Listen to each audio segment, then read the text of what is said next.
Música, Jessica Pellegrini, Ciudad Fútbol. Y le vamos a dar las buenas tardes.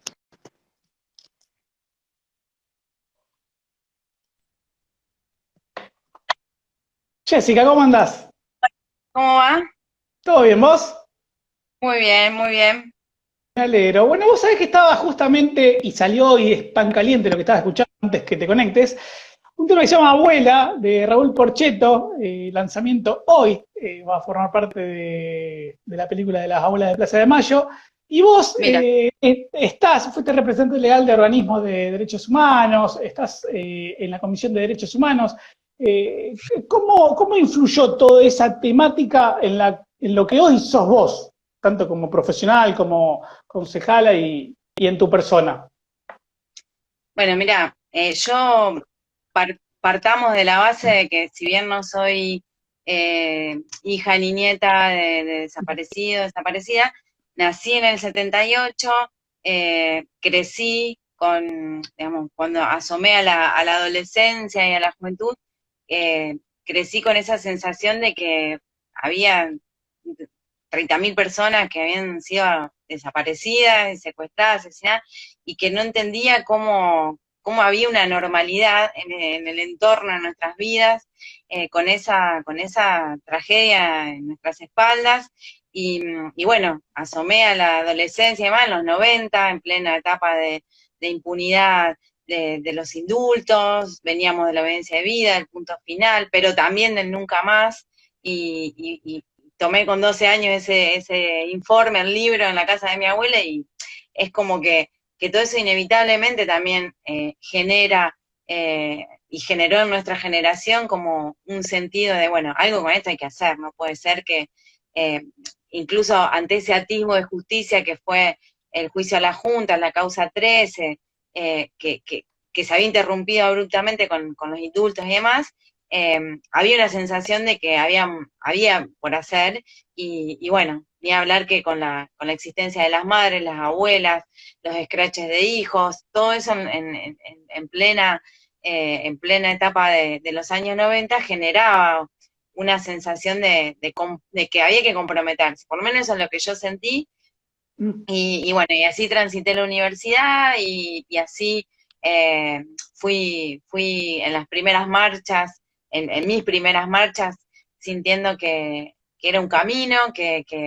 había que aprender de quienes estaban ahí. Veía que en las marchas había sobrevivientes, que había muchas personas que habían pasado por aquello. Si bien en lo personal yo, mi familia... no hubo una situación así, pero sí en mi pueblo, yo soy un pueblo muy chico, en Santa Isabel, del sur de la Mm. provincia, y hubo casos muy fuertes de una pareja de médicos que son muy amigos de mi familia, y bueno, también ahí se mezcló la historia personal, porque conviví con esa historia de, bueno, qué pasó con ellos y por qué mi abuela también los venía a buscar a Rosario. Entonces, creo que somos una generación, yo tengo 41 años, que convivió seguramente con alguna historia de personas que buscaran a sus seres queridos o de hijos o hijas que podían ser, incluso muchas veces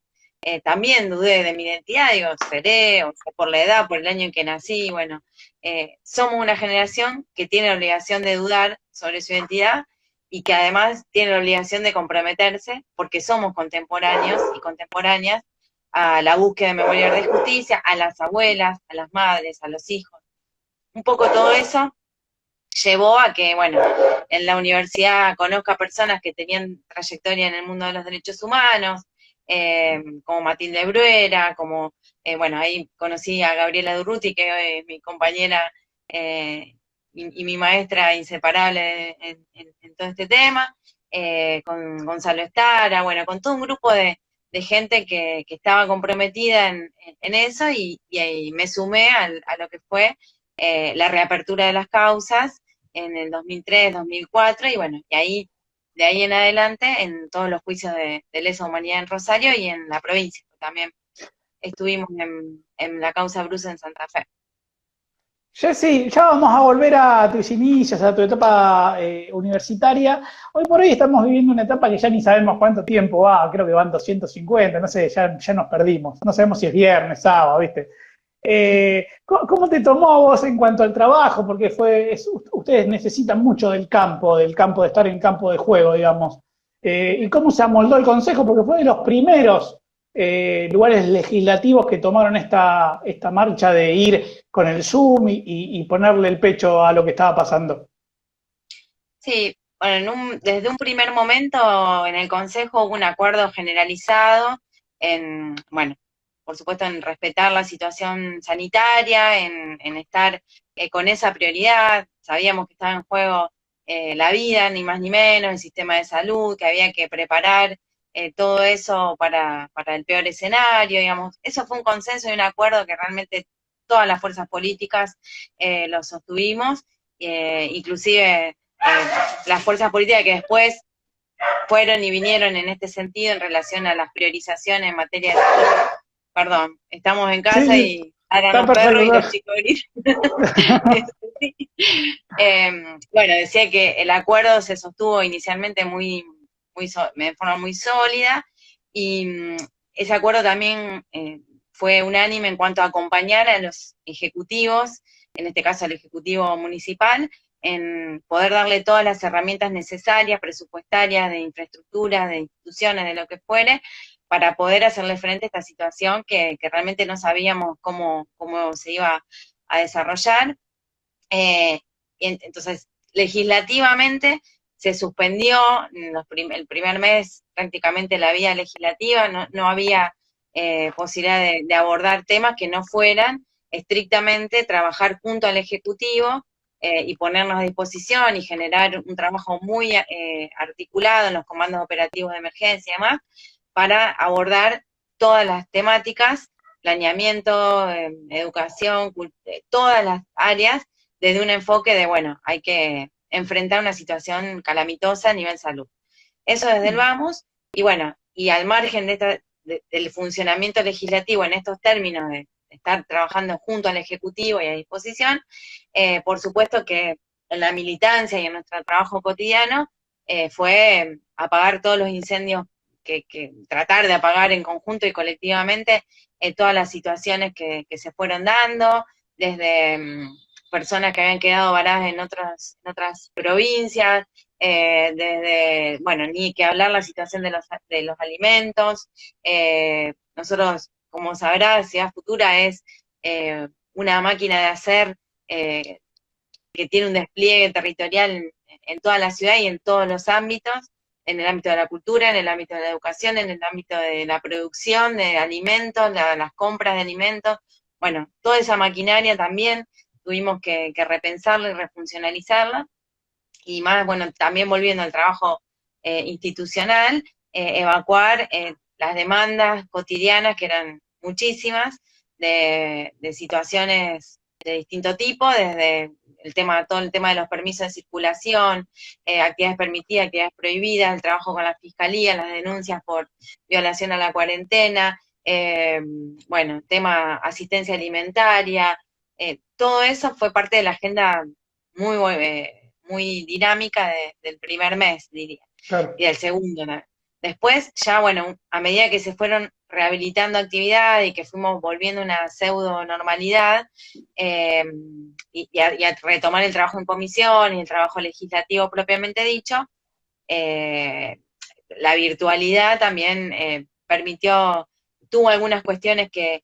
y tiene algunas cuestiones que son interesantes en esto de, bueno, en muchos casos sentimos que el trabajo virtual suele ser más productivo en términos bueno, como las reuniones son públicas y se transmiten en directo, cuestiones que nosotros de Ciudad Futura veníamos reclamando desde que ingresamos a la institución, esto de las comisiones que se transmitan en directo y demás, bueno, y que siempre hubo mucha resistencia en esos términos en cuanto a la transparencia del funcionamiento de las instituciones. Creo que desde ese punto de vista, toda esta dinámica virtual favorece a esa transparencia y favorece a un mejor funcionamiento de las instituciones, porque en un punto hay una mayor exposición y todo lo que se dice en las comisiones y todo lo que se dice en el recinto se transmite en directo y queda grabado, entonces hay un nivel de responsabilidad que está buenísimo y que, bueno, por el que luchamos desde que entramos a las instituciones y en ese punto es positivo. Desde ya que, bueno, hay infinidad de situaciones que son muy difíciles de atender, de temáticas que son difíciles de abordar en este contexto, en donde las prioridades necesariamente tienen que ser otras, y en donde también pensar en una normalidad no puede significar pensar en una normalidad que de normal tenía muy poco, previo a la pandemia. Entonces, se van entrecruzando muchos desafíos, no podemos de ninguna manera abordar los temas de la misma manera en los que los abordábamos antes, y bueno, y particularmente en Ciudad Futura quedamos absolutamente atravesados por el dolor y la impotencia de haber vivido el asesinato de Eduardo Trasante el 14 de julio, que también entendemos que tiene que ser una bisagra en la vida institucional de nuestra provincia, ni siquiera de Rosario, porque la magnitud y la gravedad institucional que ha tenido el crimen de Eduardo, solamente lo podemos ubicar, digamos, a modo de ejemplo en el de armas, en la recuperación de la democracia. Pero un crimen de esta naturaleza no puede ser parte del corriente de las cosas, y bueno, y también la institucionalidad tiene que reaccionar a esta otra cuestión y a este mensaje que claramente tiene que poner el eje en esto. Bueno, ¿a qué normalidad nos referimos y hacia dónde vamos si tenemos una situación que de normal no tenía nada previa y que además se agrava con un crimen de esta magnitud en pleno siglo XXI que anticipa otras criminalidades y otros crímenes que pueden venir y que tenemos que reaccionar más temprano que tarde? Yo sí, hay una normalidad, o vos decís esa pseudo normalidad que podía existir antes, pero en este medio de, cuando surge esto de la pandemia y la cuarentena, pusimos todos los focos en la salud, y era obviamente lo primordial la salud. ¿A partir de qué momento se puede empezar a hacer un equilibrio entre las demás cuestiones que nos van surgiendo? Porque la ciudadanía sigue viviendo y tenemos inseguridad, tenemos las islas, tenemos el crimen que me decís, que bueno, después vamos a hablar un poco por el tema de la justicia, cómo está, lo hablábamos la semana pasada con Pitu. ¿En qué momento se puede empezar a hacer un equilibrio? Obviamente sin dejar de lado lo que obviamente la salud es fundamental, pero darle un poco más de bolilla al otro. Sí, creo que, digamos, no es una dicotomía, no es salud versus economía, me parece que ese debate maniqueo es el que le sirve a la derecha y que le sirve a las fuerzas políticas que prefieren inocular el odio y que prefieren sembrar el miedo y que prefieren esta idea de que somos unos contra otros y que es necesario empoderar a un sector de la población para que pueda atacar a otro. Me parece que ese es el riesgo de los debates de economía versus salud. Sin lugar a dudas, hay que priorizar la salud, eso es indudable, y me parece que fue muy acertada toda la política nacional, provincial, municipal, en el sentido de poder prepararnos para afrontar esto que estamos viviendo, teniendo en cuenta que los 4 años de macrismo que vivimos arrasaron con el sistema de salud, que no tuvimos ni siquiera ministerio, que había que preparar y recomponer todo un montón de situaciones y de institucionalidades que quedaron devastadas. Entonces, me parece que hay que ver digamos, la integralidad de lo que son estos procesos y no solo quedarnos desde marzo para acá, pero sí, de todas maneras, me parece que esto de poder pensar en quienes la están pasando realmente mal y que son sectores muy castigados, que hacen mella en las subjetividades, digamos, los artistas, la cultura, digamos, ni que hablar, bueno, de los pequeños comerciantes y demás. Hay muchísimas situaciones que hay que repensar, que hay que atender, pero también creo que es muy importante esto de poder repensar la pospandemia, incluso este tránsito hacia la pospandemia, con nuevas formas, con nuevas maneras de vincularnos y nuevas maneras de generar instituciones y formatos. Y bueno, en ese sentido, un ejemplo de esto que quiero expresar tiene que ver con la situación de los alimentos. No puede ser que los alimentos sean concebidos como una mercancía y que en plena catástrofe mundial necesitemos agudizar el ingenio para ver cómo alimentar a la población, que es la necesidad una de las más importantes. Entonces, desde ese lugar, bueno, desde el mes de marzo incluso empezó toda esta situación, en Ciudad Futura y junto con el Frente Social y Popular y Patria Grande y muchas fuerzas del campo popular, empezamos a diseñar y a pensar lo que es una empresa pública de alimentos, que tiene su correlato en una ley nacional, en plantas locales de producción de alimentos, digamos, cómo de esta crisis buscar esa grieta en el buen sentido de poder empezar a pensar nuevas formas que, que vengan a darle un sentido nuevo a la manera en que generamos el acceso a derechos. Una cosa es generar derechos y garantizar derechos, y otra cosa es empoderar a la población y empoderarnos, y bueno, creemos que en estos debates, en cómo retomamos esas cuestiones, anidan las nuevas formas para ese futuro que queremos, que por supuesto menos desigual, y en donde que lamentablemente vemos que con la pandemia la desigualdad se agudiza y se torna cada vez más asfixiante. Bueno, buscar en estas situaciones las oportunidades para pensar nuevas formas. Digo, la empresa pública de alimentos, nosotros generamos una cocina solidaria en el centro de Rosario que, que realmente genera no solo el abastecimiento de viandas y de comida, sino también el tejer lazos con distintos sectores de la sociedad que en otros momentos no se pensaron en la necesidad de buscar una vianda, como actores, gente que está en pensiones, bueno, trabajadores de las economías, de las plataformas, pedido ya, entonces mucha gente que, que necesita nuevas formas y que creo que esta pandemia nos tiene que despertar en el sentido de, bueno, generar otras maneras de producir, de vincularnos y de asegurarnos no solo el alimento, sino también nuevas formas de vida que alimenten también la calidad de vida de otros lugares. Jessy, me mencionaste anteriormente el crimen de Trasante, una locura total, y una locura de que la justicia nos demuestre lo lenta que es, más que nada, porque lo hablábamos la semana pasada con Pitu y él me comentaba un poco. ¿Qué me puedes comentar? ¿Cómo fue para vos la recepción de esa noticia? Obviamente me imagino cómo lo recibiste vos y en qué estado se encuentra la causa. Bueno, sí, la noticia nos destrozó, la verdad que eh, para,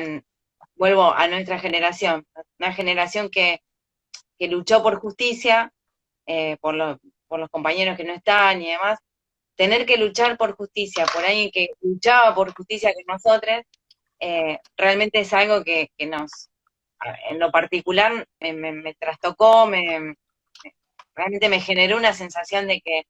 se está abriendo otra cosa, que es muy difícil sobrellevar un asesinato de estas naturalezas, porque realmente eh, jamás imaginábamos que podía suceder algo así con alguien que era una bandera en la lucha por justicia. Siempre uno convive con el riesgo, digamos, somos personas que luchamos y sabemos que esos riesgos existen, pero la ejecución y la manera y la forma en que esto se llevó adelante eh, fue terrible, fue devastador, y creo que lo más devastador es la nula reacción de la institucionalidad, del poder político. Creo que eso es más, Es nosotros decimos el peor que silencio el... aplanador. Es muy difícil convivir con la sensación de que es parte de una normalidad, y realmente eso creo que es imperdonable a esta altura, y no solo lo decimos en el sentido de que, bueno, esto es algo que le puede pasar a cualquier representante político, sino que lo que más indigna es saber que en esa indiferencia también reside la circunstancia de que el Edu era una persona pobre, una persona humilde, que venía del campo popular, y bueno, que sabemos que fehacientemente que esta no reacción, quizás lo más probable es que no hubiese sucedido si la víctima hubiese sido un político en términos tradicionales, un profesional, alguien que tenga esa impronta. Entonces, creo que eso nos enoja muchísimo, y, y bueno, y también enoja,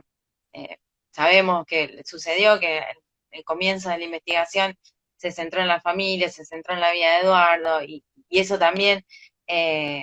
nos enoja mucho, pero bueno, estamos peleándola y estamos junto ahí con Gaby Urruti y todos los compañeros y compañeras de Ciudad Futura que estamos trabajando día a día, minuto a minuto por investigar, por seguir la causa, por aportar elementos, por desmantelar las estrategias de impunidad, esto que sucedió, el intento de plantar un testigo falso a poco tiempo del hecho, con total impunidad, una persona que cae en la fiscalía y habla de esa manera, y, y bueno, todos los condimentos que va teniendo una causa de esta magnitud, que nos tiene absolutamente alertas, pero convencida y convencida de que no vamos a permitir que esto sea ni un crimen más, ni que intente de alguna manera cerrarse en hipótesis que tranquilicen a quienes ven el crimen de Eduardo como un crimen de una persona pobre que, que, que puede tener algún tipo de justificación por su vida familiar o por lo que fuere, desde ya que eso está desbaratado, pero bueno, siempre convivir con estas situaciones. Jessy, hay algo muy interesante que acompañas a las madres que se plantan, un tema que a ver, por ahí pocos ciudadanos conocen y pocos también se profundizan sobre el tema. ¿Qué me puedes contar del grupo de madres y más o menos científicamente qué buscan a través de este grupo? Bueno, las madres que se plantan, conocimos a las madres, que en aquel momento no se llamaban de esa manera, que no se autopercibían así, en nuestro camino en el Consejo, las conocimos en su búsqueda de algún apoyo institucional para poder seguir realizando lo que venían haciendo, que era básicamente cultivar, hacer los aceites de cannabis y cromatografiarlos en la universidad y tener el acompañamiento fundamental de la asociación AUPAC, que son profesionales para el abordaje del cannabis bueno, que puntualmente en este caso hay una psicóloga que es Soledad Pedrana y Sofía Mayorana, la médica. Bueno, todo este camino que ellas venían desarrollando y que básicamente garantizó la salud de sus hijos e hijas en todos los casos, y que implicaba ni más ni menos que poder tener una vida prácticamente normal. Todo eso a pesar de haber luchado contra un sistema de salud hegemónico, patriarcal, que imponía determinadas medicaciones que tenían efectos muy nocivos sobre sus hijos. Bueno, todo esto que ellas nos planteaban, nos decían, necesitamos, no que nos den un permiso para hacer lo que venimos haciendo, pues lo vamos a seguir haciendo, porque está en juego ni más ni menos que la vida de la familia y la salud y la integridad y nuestro bienestar y el de nuestros hijos, sino que necesitamos un marco de tranquilidad, un apoyo, y también que esto sirva para muchas familias que sabemos que no conocen ni las propiedades del aceite, y es muy duro para una mamá que tiene un hijo o una hija que convulsiona 50 veces por día y que a través del aceite de cannabis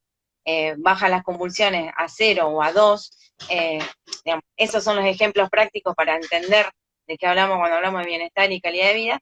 que una mamá conozca esta situación y que se encuentre en un centro de salud o en un sanatorio con una mamá desesperada con su hijo convulsionando, y si no conoces el aceite, no sabes las propiedades que tiene, bueno, las madres convirtiéndose en pedagogizantes de las propiedades del aceite de cannabis, todo esto que representaban las madres era un desafío en decir, bueno, ¿de qué manera las acompañamos como para garantizarles que tengan tranquilidad en lo que están haciendo, que no van a ser allanadas, que no, el Estado no las va a perseguir, que no van a ir presas, pero que también puedan multiplicar esas ayudas y que no queden desbordadas, porque sabemos que fehacientemente que lo que sucede es esto, que es tanta la desesperación por querer mostrar que hay otro camino para garantizar la salud y que no se conoce y que no se sabe, y que romper esas soledades, entonces también de qué manera acompañar ese camino de, bueno, empoderar y generar instrumentos para que eso se multiplique. En relación a obtener tranquilidad y a poder hacerlo en otro marco, presentamos, bueno, junto con el equipo, todo el equipo de Ciudad Futura y también con Gaby Durruti, que integra el equipo de abogados y demás, hicimos 2 presentaciones, lo digo rápidamente, una habeas corpus preventivo ante la justicia penal federal, es decir, el juez que entiende en materia de narcotráfico, sería el que da la orden de allanar a quien tiene plantas o quien tiene la materia prima, bueno, le fuimos a decir a ese juez, mire, absténgase de allanar, dele la orden a la fuerza de seguridad de que no interfieren en estos domicilios puntuales, porque, bueno, con toda la explicación que te acabo de dar. Eso lo hicimos, salió bien, digamos, fue el juez con competencia penal nos dijo, a la justicia penal esto no le va a interesar porque es un tema de salud, las madres tienen derecho a hacerlo, bla, bla, bla, vayan al fuero civil para hacer un amparo de salud, que es lo que hicimos el mismo día, digamos, hicimos las 2 presentaciones, y en el fuero civil, el amparo salió resuelto favorablemente, es decir, hubo una jueza, la doctora Granberry, que hizo un fallo en la ciudad de Rosario que realmente fue un ejemplo a nivel de todo el país, porque no solo avaló lo que estaban haciendo las mamás, sino que, por ejemplo, le dijo al Estado Nacional que tiene que ponerse las pilas, en aquel momento, macrismo también, ponerse las pilas en cumplir lo que la ley de aceite medicinal establece, y que en ese sentido tenga en cuenta la experiencia y la experticia de las madres, de las organizaciones y demás. Desde ese punto de vista, una vez que el macrismo dejó el gobierno nacional y que por otra parte, lo aclaro, fue quien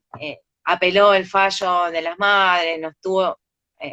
en un largo camino judicial que llegamos hasta la Corte Nacional y ahí estamos, pero bueno, los argumentos siempre fueron muy retrógrados, de desconocer los efectos del aceite, de hablar de un medicamento casero, bueno,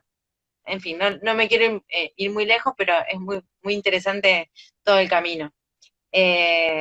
Actualmente, ¿en qué estamos? Para poner un punto. En que el gobierno nacional de Alberto Fernández está trabajando junto a las organizaciones canábicas como Mamá Cultiva, AUPAC, que de nuestra ciudad una de las que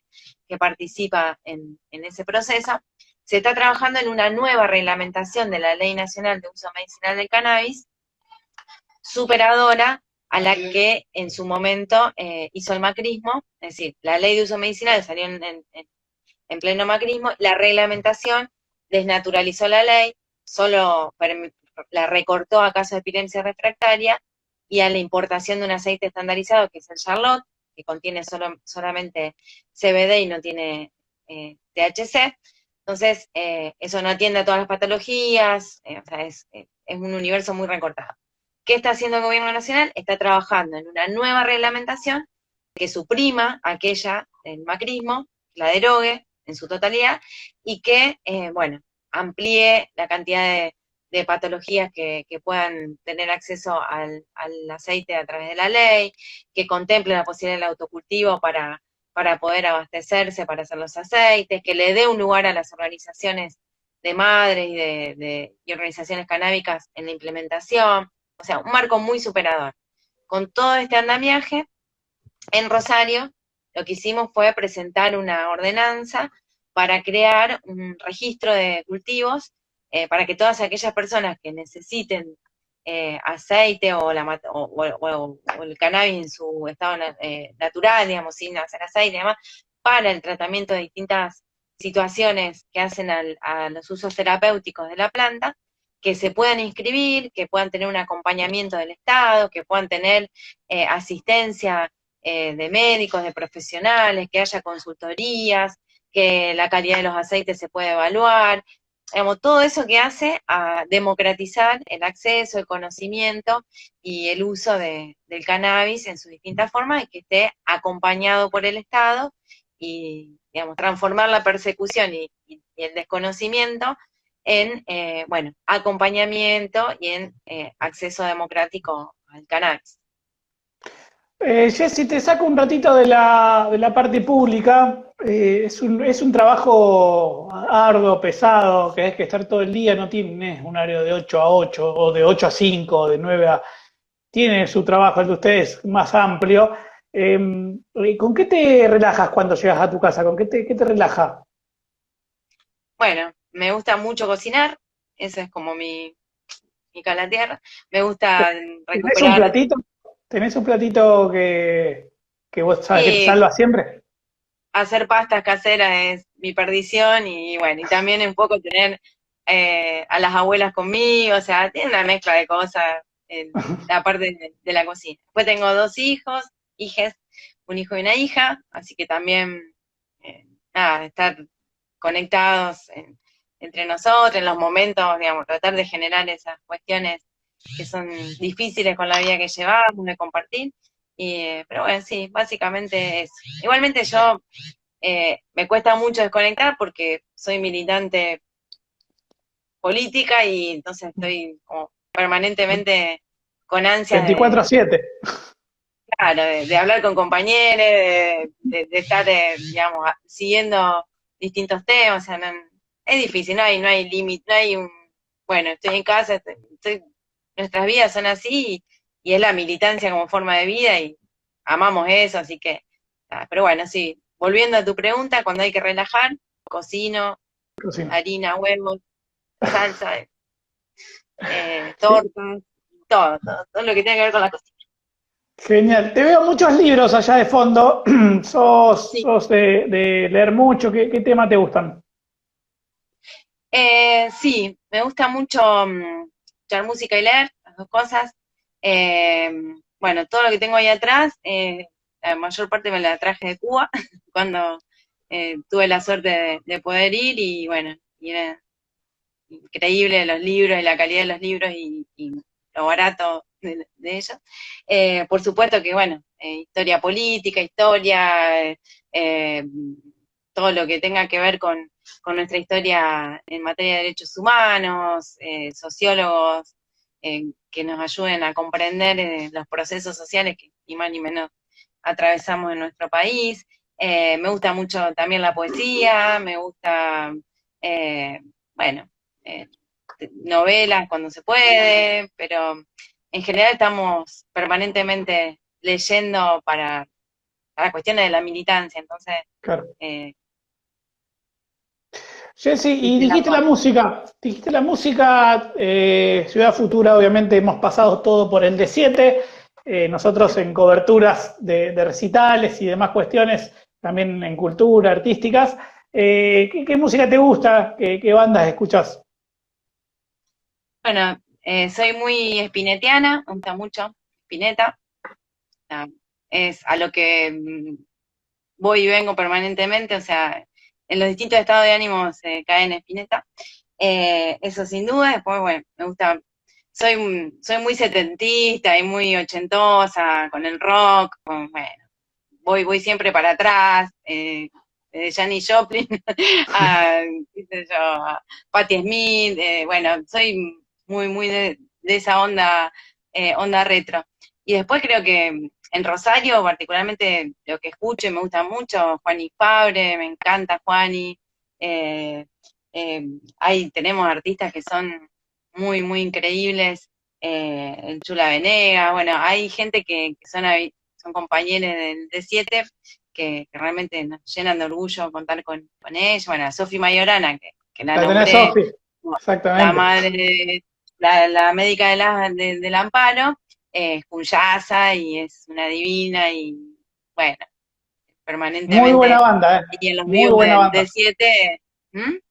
Muy buena banda con Yasa, digo. Sí, totalmente. Eh, bueno, Amor Underground las compañeras del D7 también son muy grosos, así que un poco de todo. Jessy, la última te hago para que puedas relajarte ahí en tu casa con tus nenes y con tu nena y con tu pareja. El otro día hablaba con Pitu y siempre decimos, sos la última de Ciudad Futura, completamos el álbum, ya no quedan pocos concejales, pero dentro de Ciudad Futura ya pasaron todos con vos. Y tiene un ADN Ciudad Futura, y él decía, está marcado por algo. Yo le decía, cuál es la característica principal de Ciudad Futura? Porque es un ADN muy marcado. ¿Vos cómo podrías definir eso de Ciudad Futura? Ay, qué difícil. Yo creo que hay muchas cuestiones que hacen al ADN Ciudad Futuresco, digamos, Ciudad Futura. Yo creo que el hacer es una clave, es un riesgo, es poner el cuerpo, es poner la vida, creo que parte del ADN tiene que ver con ese hacer militante y ese compromiso y la militancia como forma de vida. Creo que eso es como un fuego sagrado en Ciudad Futura y por supuesto el futuro incorporado en ese hacer y en ese presente, siempre esa visión de futuro y de cambiar todo lo que debe ser cambiado, pero empezar ya y que no hay tiempo para que se den las condiciones. Creo que esa es una de las cosas más lindas, más totales y que realmente que todos los días nos generan desafíos, insomnios, pero también grandes sueños. Me acuerdo siempre una compañera en una asamblea que dijo, nunca imaginé militar en algo tan real, que esa era la descripción. Y creo que es un poco la esencia de Ciudad Futura, saber que no es chamullo, y cuando decimos educación, tenemos algo en el cuerpo ya para mostrarlo, cuando decimos cultura, nos recorren experiencias de hoy, de hace 2 minutos, de algo que estamos viviendo y que estamos pensando, y creo que tiene que ver con eso, con un compromiso muy, muy grande, y que, por supuesto, tiene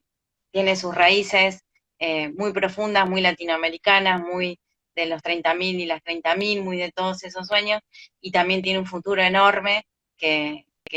lo bueno es que está incorporado en el presente y que lo vivimos y lo sentimos y muchas veces nos tratan de delirantes o de exagerades, pero que realmente convivimos con el futuro en nosotros. Jessy, te agradezco el tiempo. Queda abierto Gente Sin Swing para lo que necesiten, tanto vos como Ciudad Futura. Bueno, y agradecerte esta entrevista. No, gracias a vos. Un beso grande, la pasé muy bien.